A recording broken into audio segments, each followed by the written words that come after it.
meeting will be recorded. So just want to let you know, and I'll share a recording with everyone who joined after the call. And I do like to ask a lot of questions. I never get the head tilt right. I think it's this way.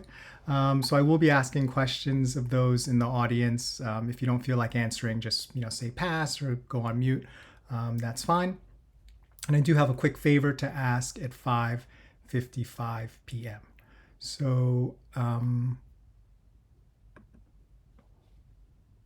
someone asked for live transcription. I'm sorry if you asked for it again. I declined it, but please ask for it again. I'll accept it. I didn't realize what was going on. Apologies. So what are we going to go over today? So first we'll go over overcoming the fear, because for a lot of people that is the number one problem or challenge with public speaking. And then we'll talk about something really fun, which is grabbing people's attention. How do you grab people's attention and keep it? And finally, and this I found really useful over presenting over the years, something I like to call the presentation sandwich, because it will really, really help you keep your focus and have impact the way it will matter, rather than thinking you're doing a lot of great stuff, but then people don't really remember what your talk was about.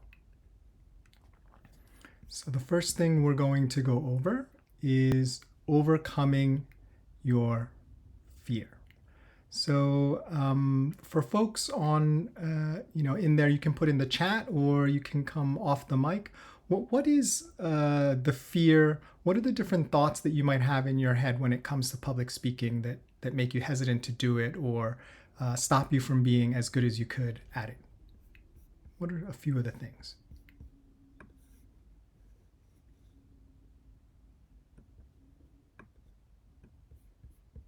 Put it in chat, or let's see, who do we have here? Oh, I see a hand raised. Audrey, yeah, would love to hear from you. Adri, but thank you. Adri. And I apologize for any background noise. I'm in a coffee shop. But honestly, I think sometimes the fear that people have when it comes to public speaking is, one, is their message going to be received the right way? Or is the message right for the audience? As well as just, having attention on you. Yeah. And what is the sort of knock-on effect if your message isn't received the right way? I think because you can have a wonderful message and it's for the wrong audience. And I think that if you have the right message, wrong audience, it can stop you from providing that right message to the right audience in the next time because it's not perceived correctly. Yeah, absolutely. And let me see, let me ask Scott. I'm curious, I know you're quite comfortable speaking in front of audiences, but maybe earlier on in your career, or maybe sometimes it still happens once in a while with a given audience. Maybe you have to speak in an elementary school and that becomes scarier than speaking to a room of partners. What are maybe some of the thoughts that might run through your head or someone's head that's worried about public speaking? One thing I like to talk about is, well, I won't speak right. I won't get it all right, but I remind people no one knows what you're going to say before you say it. So they don't know what you left out or what you included. But I think some people in their mind and I think it comes from trying to memorize too much. They have a set thing they want to say and they're afraid they're going to get off sync for that. And then they get lost. Okay. So they kind of get lost in their presentation. But I remind people that, no one knows what you're going to say. So if you get lost, take it where it goes. No one will know. Yeah, absolutely. And I think that's great advice, that no one really does know what you're going to say in the presentation. So the way I like to think about this and what kind of unlocks this for me, whether I'm presenting in front of 5 people or hundreds of people, is the fear is really kind of a fear almost like of death, that something bad is going to happen to you. Not literally, but more figuratively, right? So a lot of thoughts that may run through your mind is, oh my gosh, I'm going to embarrass myself, or I'm going to let people down, or I'm going to forget something, as Scott just said, or, I'm going to speak to the wrong audience. And if you take a moment and think about all those statements or thoughts, I, right? Who is the focus on in terms of that sort of mental thinking? right? The focus is on me. Exactly. Scott put in the chat. Thank you for that. Yeah. So one thing that we can do, and I'm going to go over a 3-part antidote, super simple antidote for overcoming fear. So this will work whether you're talking to 5 people or 500 people. So the first thing to do, and they've shown this in other scenarios that don't have anything to do with public speaking, is changing your focus from yourself and the consequences of a poor performance or forgetting something. And instead of focusing on yourself, who can you focus on? Right? The audience. When you shift, it's simple and it's subtle and it almost seems like it wouldn't make a big deal. But when you focus on, well, what does this audience need? Right? How can I help get this message across to them better? Why are they here? How can I serve them? It powerfully shifts you away from all those negative hamster wheel thoughts of, oh my gosh, I'm going to embarrass myself. I'm going to lose my job. I'm going to lose my chance of promotion. No more me, I. It becomes, what do they need? What do they want? What can I do to help them? And it's a really simple but powerful shift that you'll notice as soon as you start shifting into audience thinking instead of presenter, you being the presenter thinking, it automatically kind of gets you in the right mind state to deliver and to sort of tamp down that fear. Now, some people may understandably say, but Joe, what happens if I'm thinking about them and that actually starts to freak me out more because now I'm thinking about how much I'm going to disappoint them and then now I'm going to lose my job or I'm going to embarrass myself. And it's actually a great valid point. And I've had that happen too where I'm like, oh, let me think about them, but then it actually starts to get me more nervous. Well, that's the second part of the 3-part antidote to fear. And that is to breathe. And by breathing, I mean a very specific type of breathing where your exhale is longer than your inhale. And do you know the reason why a deer kind of like freezes, the expression deer in the headlights and they're totally frozen? Well, one of the reasons is because animals and human beings as well, we sense motion better than we sense something still, like picking something out that's still. So an animal, including ourselves, it's an evolutionary thing. By becoming very still, and shallow breathing helps you do that, right? Where you're breathing very shallowly, which is the opposite of what we want to do, which is the deep breathing, actually minimizes your motion and helps you to be more still. So one simple exercise, and I like to keep these things simple because you already may be under some cognitive stress when you're presenting, is to just make your exhale double your inhale, right? So we can try that now. So if we breathe in, 1, 2, and breathe out, 1, 2, 3, 4. Breathe in, 1, 2, and breathe out, 1, 2, 3, 4. One more.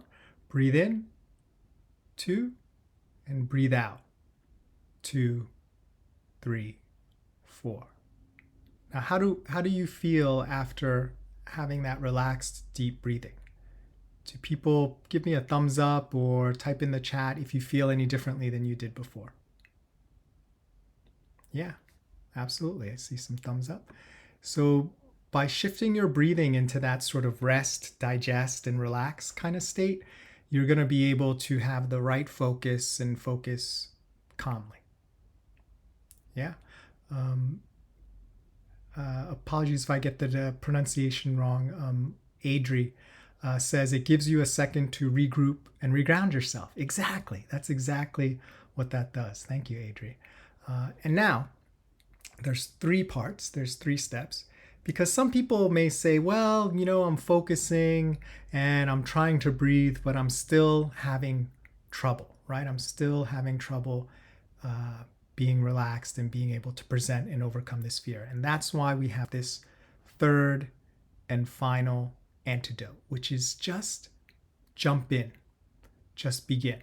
Because if you think about it, the focus, the thinking, and the breathing are all kind of in a stillness, right? They're not like action things, they're like before you've actually begun.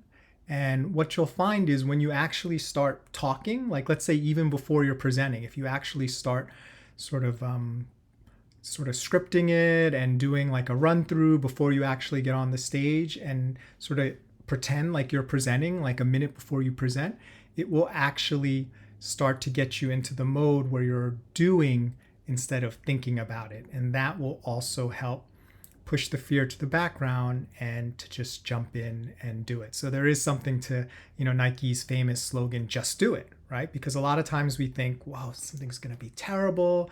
It's going to be so hard. And I'm guilty of this. I can spend hours, days, weeks ruminating on this. And then you end up beating yourself up because as soon as you do it, what happens? You realize, wow, why did I beat myself up for so long? That was actually not so bad, or I'm pretty good at this. That was okay. So these are the 3 parts to the fear antidote. 1, focus on other people, right? Focus on the audience, not yourself. And I'm not a big fan of like, picture the audience naked. I mean, that's weird and creepy. So just focus on how you can serve the people in the audience. 2, breathe, right? Just make your exhale longer. You can double it or just try to match it longer than your inhale. And finally, 3rd, if all else fails, just jump in and start doing it, because as you go through the actions, the fear will pass to the back as you actually perform. All right. Any questions or comments before we move on to grabbing people's attention, which is kind of a fun part of the presentation?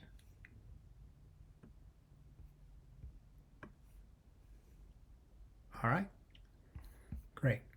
So how do we grab people's attention?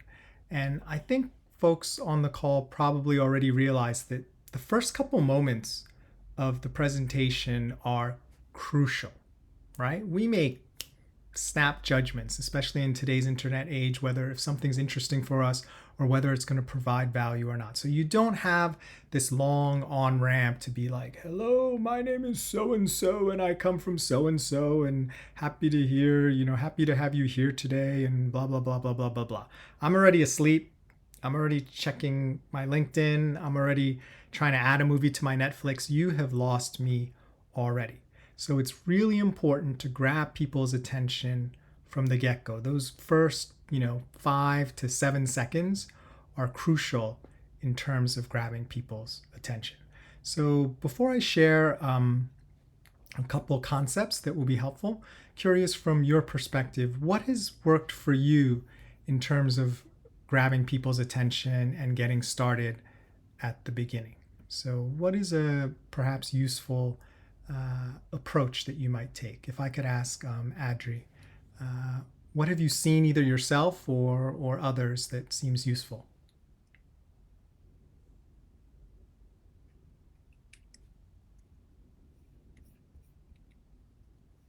Okay, I think Adri is on mute.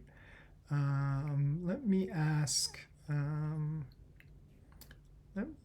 Scott. Scott, what have you noticed could be useful in terms of grabbing people's attention in the beginning? I put in the chat, tell a story. Oh, yeah. If you can tell a story, particularly if it's one they're not expecting, that sort of sets up what you're doing. And then I'm not talking about closing, but then if you can come back to it at the end, it kind of bookends. I'm not sure if that's your sandwich you're going to talk about later, but I think if you can tell a story, because that's not what they're expecting, and it is something that's right on point, and then throughout your presentation, you can actually refer back to it and have a link as you go forward. Yeah, I love that example, telling a story. And you're right, it isn't something that people expect. And that actually leads me to my first of 2 concepts, right? So I want you to think of your audience as being really relaxed, well-balanced, and happy to just ignore you, right? They're happy to just keep doing what they're doing. And along you come, and now you're demanding their attention, right? They were happy talking to their friends, sipping on a drink, a coffee or something, imagining what they're going to do on the weekend. They are being interrupted by you.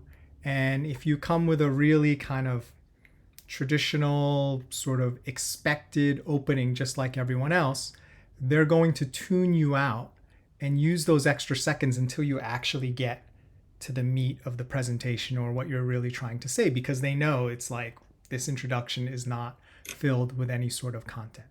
So, what can really help you in this aspect, I like to call it the jab, right? And by the jab, I just mean anything that is unexpected or catches people kind of unawares. So I'll give you some examples. And this one I don't really recommend because it seems sort of formulaic, but I can tell you why it works in principle. Is you'll see in a lot of talks, the presenter will come out, and one of the first things they say is, I have a confession to make, right? So I mean, come on, how often do you actually hear that, right? In a workplace that someone actually says that and everyone's like, oh, this is different. What's the confession? You know, what is it? What's going on? And you kind of play along with that. That's very different, right? Let's say you are doing a class on some sort of financial instruments, right? You could start out and you could say, well, this class is going to teach you about your 401k and compound interest. I'm already asleep, right? I'm not a finance guy. No offense to finance people. I'm a lawyer, but I'm already asleep, right?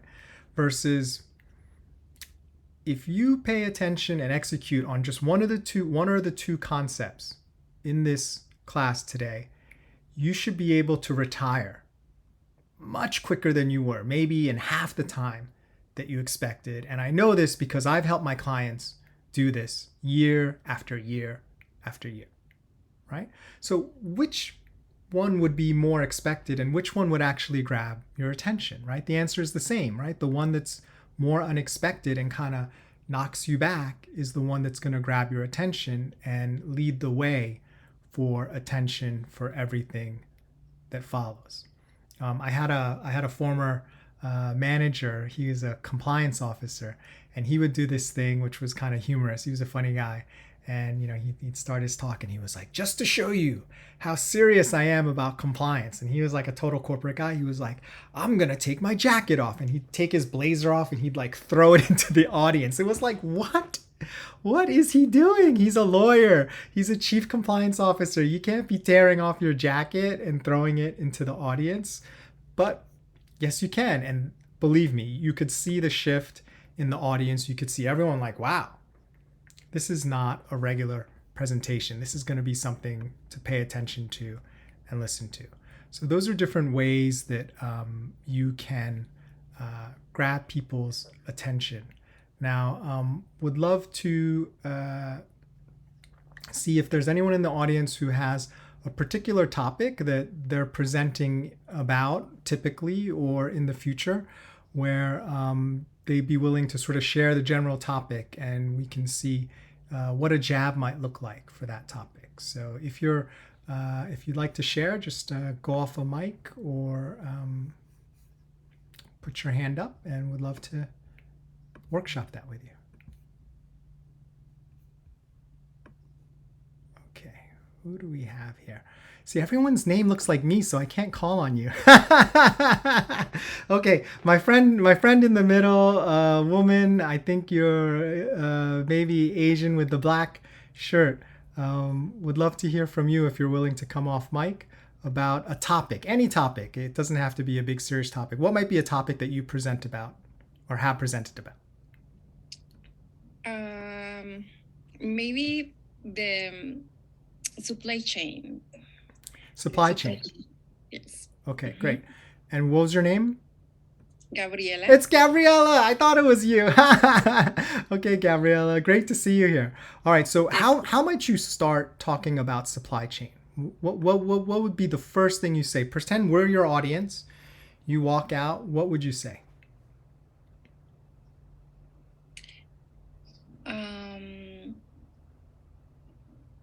What is the reaction that you have when you walk to the pharmacy or to your favorite store and you notice that all the items that you usually buy very easily is out of the stock very frequently.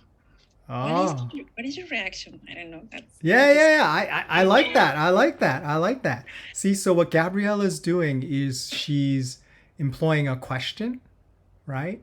It's something that's setting the context, and it's not the typical sort of thing that someone would talk about supply chain. Normally, they would say, "Give me a boring version," right? Like just introduce yourself and say, "Oh, I'm going to talk about supply chain." So let's hear that version.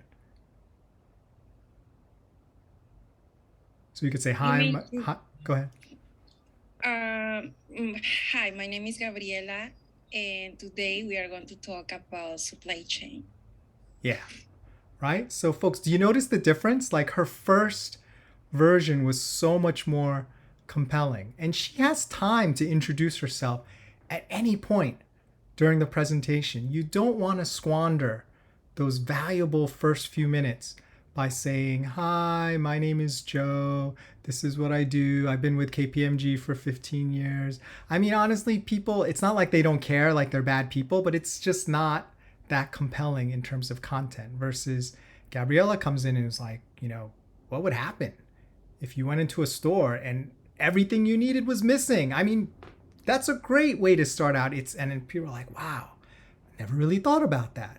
And then she goes into, well, I'm going to teach you today about how the best companies make sure that that never happens. Great. Thanks, Gabriella. Anyone else want to offer up a topic and try? Let's see. I don't have names, but I will see if our friend in the picture is a red blazer. Very nice headshot. If you would be willing to come off mic and share a topic that you may have presented or will present about in the future.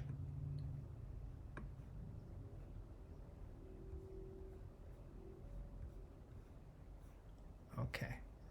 Well, I don't hear. Okay, great. Well, I think folks get the sort of principle about the jab, right? You're shocking people. And other examples could be, let me tell you about the time I almost got fired, right? And that's a story I like to tell about the time that I met the CEO of KPMG and I almost kicked them out of a conference room. We had these special conference rooms in New York and they were running late. And I thought I had a very important call with the lawyers, but obviously it's not as important as the call that the CEO has. And, I kept on popping my head in and they were like, oh, just a few more minutes. And I didn't know the CEO was in there. Right. So just as I was about to sort of run in there and, kick them out, they all come out and I'm like, oh my God, it's the CEO. I'm glad I was slow to go in there and kick them out. And then I go into the room and I have my meeting and everything's great. And then I notice something funny. The clock in the room is different than the clock on my wrist. And the clock in the room is wrong. So whoever's in the room thinks they have about 10 more minutes when they do to finish their meeting, which is why people were just like, oh, they were actually probably annoyed that I kept on popping in early because in their mind, when they saw the time on the screen, they still had 10, 15 minutes to go. When in my mind, it was exactly time for them to skedaddle. So luckily didn't get fired that day. All right. So what is our next principle in terms of really grabbing people's attention? And the second principle, and this kind of goes to what Scott was saying, and Gabriella's example as well could be in here, is what I like to call the lead, right? So think about what happens when you're in a movie theater and there's a scene and it's so compelling, right? The movie is just really amazing and the scene that you're watching and listening to is just really drawing you in. What happens to your body, right? I mean, there's that expression on the edge of your seat, right? Sometimes you're literally on the edge of your seat because you're leaning in closer and closer because the content and the story is just so compelling. So that's the second way that you can lead people and grab their attention. And one way you can do this is something called an open loop. So I learned this a few years ago from a colleague of mine who's a salesperson when we were discussing something. And he said that the human mind craves closure. We need to have an answer. I mean, our minds are literally like, answering machines, right? If there is a question and you care about the thing, you need to have an answer. So one way you can do this is by open loops, by saying, you can start out and saying, there is this amazing thing I want to share with you about how, you can, manage, any conflict effectively. And I'm going to share that with you later in this presentation, right? So now the audience is just like waiting. They're waiting. When is this person going to reveal the secret to conflict management? And that's the lead, right? Who doesn't want to know with their kids, with their coworkers, with their bosses, with their teams, with their partner or spouse, how to resolve conflicts better, right? So by leading them, right? By saying, this is what we're going to do. This is something that I know you'll be interested in, and we're going to deliver it. You can really grab people's attention. So what is a topic, maybe if I could ask Scott, that you typically talk about where you may have a good lead in or are able to use a lead to sort of pique people's interest? Let me try this and see if this is what you're thinking about. Sometimes I like to get them to put themselves in my place. I mean, I try to get, imagine this, imagine this is happening around you, okay? And let's say let's say you're trying to talk about something where it's very important that you actually do get them where you want them to go. And so one way to do that is it's a different form of telling a story, but what you are trying to do is say, imagine this is what's happening to you. You put yourself in this mood and have them think about that, and then you can talk about what you want to talk about, particularly if you're trying to get them to change something. And it's important for them to be able to do that. They're going to come in with a natural attitude as no when you have a conversation. So if you can get them to in their mind to move to where you want them to, in a place that you believe will make them more receptive, I think it'll help. I think when I was listening to your lead in, that's what's sort of going through my mind. Yeah. Because I'm trying to get them to a particular point, whether it's to make a decision or just to understand the position or to better understand what you're trying to do. I just take the example earlier on supply chain. If you're trying, imagine you have goods stranded halfway across the world and you need them here to be able to have in a service. What would you do to be able to free up those goods? Something like that, as opposed to saying we're going to talk about supply chain problems today. Yeah, I love that, Scott. And you're leading their imagination, right? It's as if you're picking up their mind and moving it somewhere else by getting them to imagine it. Very, very effective. And whether they want to go there or not, you're still leading them in terms of their state of being and how they're engaging with the content versus just saying, lecturing, typically, this is why this is important and these are the top 3 points. Like, that's very impersonal, right? And what Scott is sharing makes it personal, right? You're leading them into a much more personal state of being. They're much more invested in it because now imagine I am that person, right? And I'm imagining what's going to happen.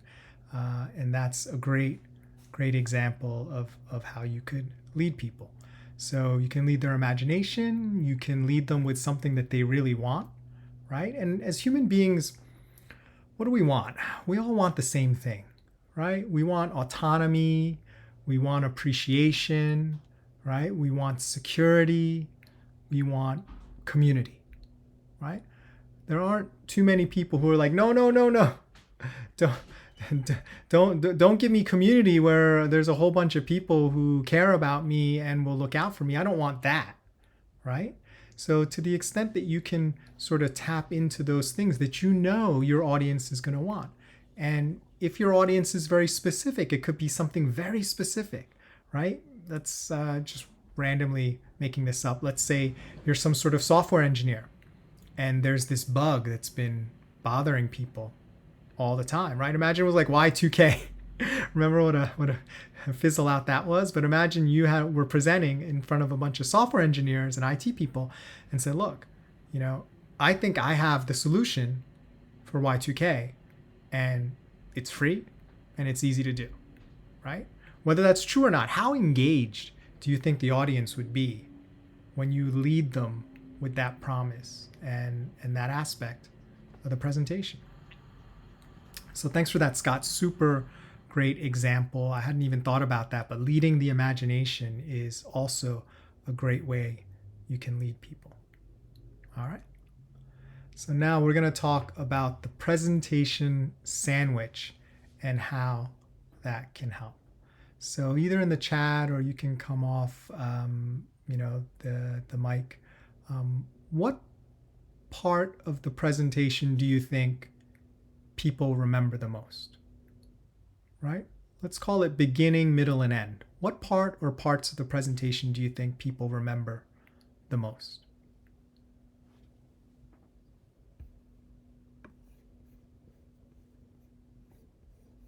Is it the beginning, the middle, the end? What do you think? The end? Scott says the end. Depend of the story, Sometimes they start with a very, very good story that you are like, oh, or they end with a very good story. I don't know. And Catherine says beginning, right? And Gabriella is talking about the story. So the way I like to think about this, right, is when you present, especially, and we're talking about like a big time presentation, right? So let's just imagine it's like a TED Talk, like you're giving a TED Talk or a TEDx talk. The amount of cognitive load on your mind is going to be so high, right? Because the stakes are high. And that's why we talked about overcoming the fear, right? The focus, the breathing, the just doing it. And of course, you want to grab people's attention. The challenge is when your cognitive load is really high, it becomes easy to sort of stumble. And I always think of like someone going to like get their award at like the Academy Awards and they like trip on the stairs, and they're like so embarrassed because, they're going on TV to collect this, amazing award, and they trip and they're all kind of embarrassed. And that can happen because, you're like, oh my gosh, I just won an Academy Award, right? So what really helps in terms of when you're in a high stress situation, you really want to focus on two parts of the sandwich, right? They're all important. Don't get me wrong. But initially, you want to think about that top layer of the sandwich, which is your opening, right? So whether that opening is with surprise or whether an opening is a leading someone, you want to be able to deliver that first sentence or two, even if there were fireworks going on in the background. Even if you get an emergency phone call, you don't have to leave, but it's like something very stressful, right? And you get an emergency phone call, 30 seconds before you have to go on stage, and you are able to go on stage, right? And the way you do that is by drilling that first sentence or second sentence to the point where it's almost like it's tattooed on your mind. There is no way, no one can knock you off sort of your game or your horse in that first minute, because you just have ingrained that into your mind and done it over and over again. So So whether it's saying, hi, my name is, and saying something unexpected, or whether it's saying like, have you ever wondered about this? You're not going to have to create extra resources to try to remember it, because it's almost become a part of you by the drilling of it, right? So that's the top part of the presentation sandwich. Now, the middle, I like to say, is, the content, right? And we often think about the middle and we spend a lot of time on the middle of the sandwich, and we try to make slides, and we want to say something funny, and we're like, oh, what is the sequence that goes from here to here to here? And to Scott's point earlier, nobody knows what the middle of your sandwich is supposed to be. You're actually creating the sandwich like on stage, right? Or, on camera, exactly as it's happening. So there's 100 different ways you can make a delicious, tasty middle, and no one will be the wiser. So the middle part, although you do prepare for that as well, I feel it can kind of take care of itself. And what happens is the last part, if I think about the closing of the presentation, what happens if you have a wonderful sandwich and you have the top and the middle and you have no bottom of the sandwich and someone goes to pick up the sandwich, right? They're not going to be really happy with a sandwich with no bottom, because all the good stuff in the middle is going to fall apart and the top is relatively useless. So it's the same way with presentations you give, especially ones that maybe are going to be a high sort of load on your mind, that you want that closing also. You need to know exactly what you're going to say and how you're going to close. How many presentations have you been to where it's a great presentation and it just fizzles out at the end? Okay, thank you everyone for coming. Goodbye. Right? Versus someone who closes with a really great quote or a thought or a call to action, together, we can accomplish this, we can do anything, or we can meet our sales quotas or whatever, we can educate our children and get a 98% graduation rate, whatever is important to your audience to sort of close on that point. That's like the bottom layer of the sandwich. And the key here is to make sure that your top and bottom are just so firmly ingrained into your head that there's no guessing, there's no stress. You just know the first thing I'm going to say is going to be this thing that's really going to pull people in. And the last thing I'm going to say is really going to send people on their way, remembering the most important messages I had or the most important action or transformation I want to happen after listening to my presentation. Because if you don't do that, everything just kind of all falls apart and there's no container for it. So that's why I call it the tasty presentation sandwich. You want the top, the opening, to be really solid and memorized, and then you want the bottom to also be very clear how you're going to close, when you're going to close, what you're going to say, and the middle generally takes care of itself. You're still going to prepare, and you're still going to have whatever great conventions you want to have in the middle, but there's more flexibility, because if you have no opening, people are going to notice. If you have no close or your close is weak, people are going to notice. The middle, you have a lot more ability to pivot, to change things around, to add new stuff. And sometimes that creates the best presentation, when you actually have to shift things in the middle. Something goes not according to plan, you have less time, there's an interruption, there's someone unruly who keeps asking questions. It can actually create something wonderful that wouldn't have been created if you just followed along with your script.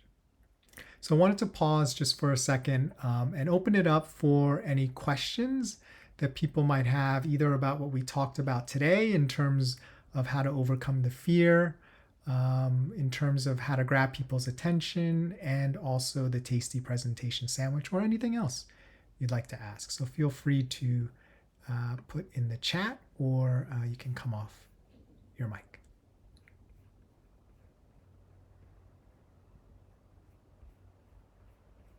Oh, thanks, Adri. Let's see. Catherine joined us. Curious, Catherine, do you have any questions or any scenarios where presenting will be sort of a big part of what you have to do?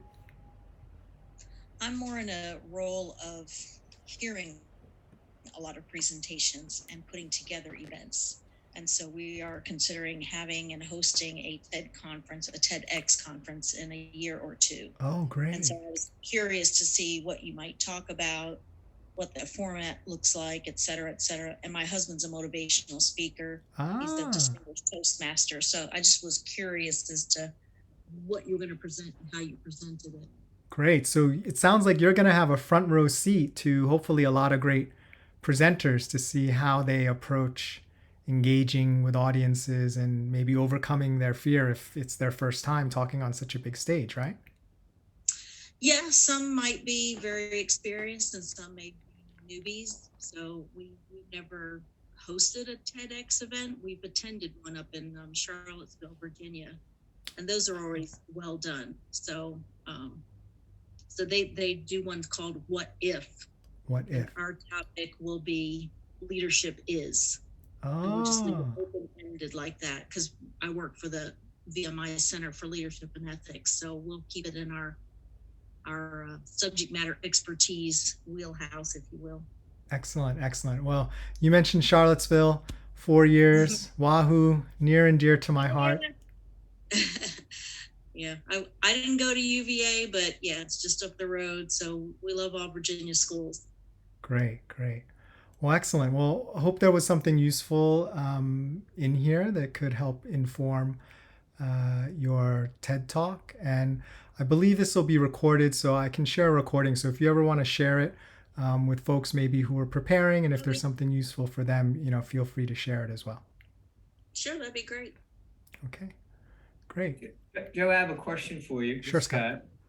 Actually, I teach a graduate level presentation class for CEOs, and I use a lot of TED Talks. I've read all the books. I think they're great. The question I often get is, well, that's really good for TED, but I'm not sure that works in my job. I couldn't do that. And so I try to convince them, yes, you can. But I'd be interested in your views about that. I mean, about the techniques that are used in TED Talks. I do think they have application in business applications as well. And I'd be interested in your views about that. Yeah, absolutely. Well, that sounds like a fantastic class. I'd love to audit that sometime, Scott. But to your question, I tend to agree with you that these techniques are applicable everywhere. I would say even outside of a business context. Because the way I think about all these things in terms of leadership and public speaking, there are certain universal principles, right, that work with human beings. That's why they're considered universal. It's part of the definition. It just kind of works with everyone. If you're mean to someone and disrespect them, generally that's a good way to make an enemy or to get someone not to like you. If you give someone something of value without asking for anything in return, the tendency is for them to want to reciprocate and provide something back to you. So I think that those principles that you're teaching in your class are definitely applicable to business. And I think the missing gap, though, Scott, if I could be so bold, is people's imagination. Right? They can't imagine how they can authentically as themselves take some of these principles, right? Because you look at like Daniel Pink or Brene Brown on stage and you're like, I'm just a VP of this and that. I'm not a rock star presenter, right? So I feel like for your class, for your audience, the key is not so much teaching them the concepts, but getting them to be able to imagine that they are able to do this in a way that's authentic to them and applicable, but applying the principles, right? Because what happens is they see the form of it and then they get distracted and they're like, no, that's too flashy. I can't do that. That doesn't fit the culture, right? But what they're missing is the principle will work. They just need to rewrap it in terms of what will work for their organization. So just curious to get your thoughts, Scott. Yeah, I don't disagree. About that, what I have them do at the end of, obviously we have make several presentations, but I'm always amazed at how much they actually grow during the period of time. When at the beginning, I have them do stuff and they'd say, well, you can't do that. It's not me, but you have to make it you. You have to take these principles and you have to put them in what works for you. And so they may work a little different for you, Joe, than they do for me, but the principle's still at work. It's just working in a different way because of who we are in the organization. I occasionally get people from the military And so and they're briefing a general, and they go, "I can't start a conversation with a general telling about a story." I said, "Why not? Why not?" And so you have to sort of get people out of their comfort zone, but you also have to make it sure it works for them, because if it doesn't, it'll significantly increase the anxiety factor. Yeah. So at the end of the day, they still need to be comfortable. You need to stretch them, but they still need to be comfortable where they are. Yeah. Quick question. Do you record them in class as part of the class?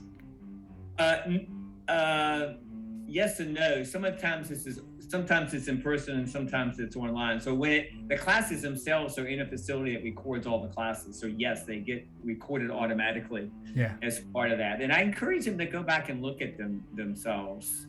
I don't do it in front of other people because, again, that makes people feel very self-conscious. But I encourage them to go back and look at themselves, which everybody hates. But look at it. I hate looking at myself too, but go back and look at it, and you'd be surprised. You go, "Oh, that was pretty cool. That did work." When you have them do that. Yeah, the reason why I ask is I find that one of the most useful things you can do when you're presenting, and this isn't what most people do, is to actually deliver the whole presentation before you have to deliver it and record it. Yeah. There's nothing stopping you from doing that. Yeah.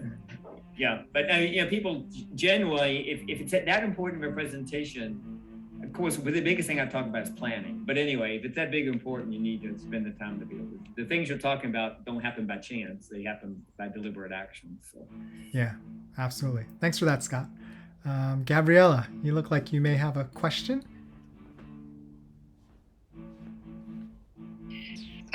No, but maybe because I missed the beginning, but you mentioned something about sometimes the presenter can have like techniques when they go to in public, because I think as a human sometimes it's like 100 people in front of us and we get like, and how you dominate that natural reaction as a human being to focus in what you and the topic that you're supposed to speak about. Yeah. So we did cover that. I'll just give a quick recap. There's 3 steps. The first one is to focus on the audience instead of yourself, right? Because that'll drive out a lot of the anxiety about yourself. The second thing is to breathe deeply and to exhale longer than you inhale, because that will settle your nerves. And the third thing is to just start doing it, right? Because when you're in movement and you're in action, you respond differently and you get out of sort of that mental kind of hamster wheel of anxiety and rumination. Okay. Thank you. Great. Well, we are going to wrap up in just a moment, unless anyone else has any questions. Last call for any questions. Okay, great. So have a quick favor to ask of folks. Please check out my new course on LinkedIn. If you need a free version, just email me if you need that, and I can share something with you for that. The course is called the Thrive Guide for High Potential Underrepresented Professionals. So to summarize, it answers the question, how do you thrive in environments where your advancement is still considered an anomaly, right? If you look around at upper management and there is no one in upper management who looks or feels like you, right? Then the general organizational human being way of operating is, well, you're not going to be the next CEO. You're not going to be typically the type of person who gets promoted, because look around, that's not what happens here, right? So this course is specifically focused, again, I love principles, on specific principles that can help you thrive in an environment where people are not expecting you to advance, right? Not even necessarily or expecting you to do poorly or trying to sabotage you, but it's just there's no expectation. Like, we've never had a CEO like you with a shaved head and glasses, right?